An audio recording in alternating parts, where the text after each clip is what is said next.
अक्षय कर्डिलेंच्या प्रचारार्थ राहुरीत आमदार संग्राम जगतापांची प्रचार फेरी।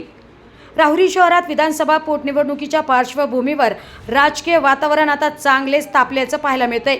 भाजप आणि महायुतीचे उमेदवार अक्षय कर्डिले यांच्या प्रचाराला दिवसेंदिवस वेग येताना पाहायला मिळतंय।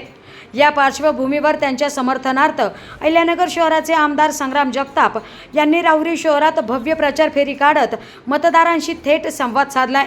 या प्रचार फेरी दरम्यान शहरातील विविध भागात जाऊन मतदारांच्या गाठी भेटी देखील त्यांनी घेतल्या। प्रचार फेरीत भाजप व महायुतीचे पदाधिकारी, स्थानिक नेते तसेच कार्यकर्त्यांचा मोठ्या संख्येने सहभाग होता। तर ठिकठिकाणी नागरिकांकडून उत्स्फूर्त प्रतिसाद मिळत असल्याचं चित्र देखील दिसून आलंय। प्रचार फेरी दरम्यान घोषणाबाजी, संपर्क मोहीम आणि जनसंपर्कांच्या माध्यमातून प्रचाराला अधिक धार देण्यात आली।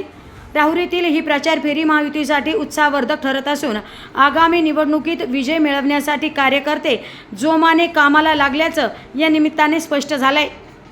ही निवडणूक सर्वसामान्यांची निवडणूक आहे। ज्या विचारधारांना स्वर्गवासी माजी मंत्री विद्यमान आमदार कर्डिले साहेबांनी काम केलं आहे, एकदा नाही तर 6 वेळा निवडून येणं म्हणजे अत्यंत लोकांचा जनाधार असल्याशिवाय माणूस निवडून येऊ शकत नाही। आणि मग तसं कार्य हे कर्डिले साहेबांचं असल्यामुळं त्यांनी कुठेतरी त्या भावनेतल्या लोकांना त्याला निवडून दिलेलं आहे। आणि त्यांच्या जाण्यापूर्वीपासून म्हणजे 24ची निवडणूक विधानसभेची आणि त्याच्यापूर्वी झालेली मार्केट कमिटीची निवडणूक समर्थपणे युवा नेते, भारतीय जनता युवा मोर्चाचे अध्यक्ष अक्षयदादा कर्डिले यांनी सांभाळलेली आहे।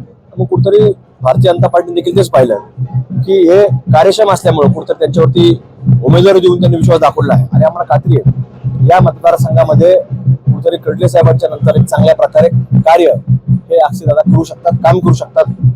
माणसात कुठेतरी देव पाहणं आणि ते काम करणं अशा प्रकारची विचारधारा कर्डिले साहेबांची होती। ती विचारधारा जरी आज कर्डिले साहेब नसले तरी ती विचारधारा अक्षयदादा कर्डिलेंच्या मनामध्ये आहे। प्राजक्त तनपुरे यांनी उमेदवारी अर्ज दाखल केला नाही, याचा किती फायदा होतो? शेवटी आपण पाहतो की एक वेगळी घटना कर्डिले साहेबांची निधनाची घडल्यानंतर त्यांनी देखील प्राजक्तदादा तनपुरे साहेबांनी देखील वेगळी भूमिका घेतली। त्यांनी देखील मनाचा मोठेपणा दाखवला।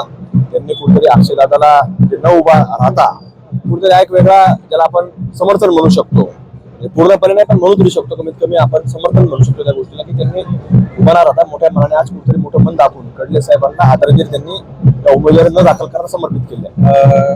प्राजक्त तनपुरेंनी उमेदवारी केलेली नाहीये, तुमचे जुने मित्र देखील येत आहेत काही आपल्याकडे बैठक आहे? मी आता आपल्याकडे म्हणजे आता मी शेवटी राष्ट्रवादी काँग्रेस पक्षाचा विधानसभा सदस्य आहे, त्यामुळे अजून माझ्यापर्यंत ती कुठली चर्चा नाही।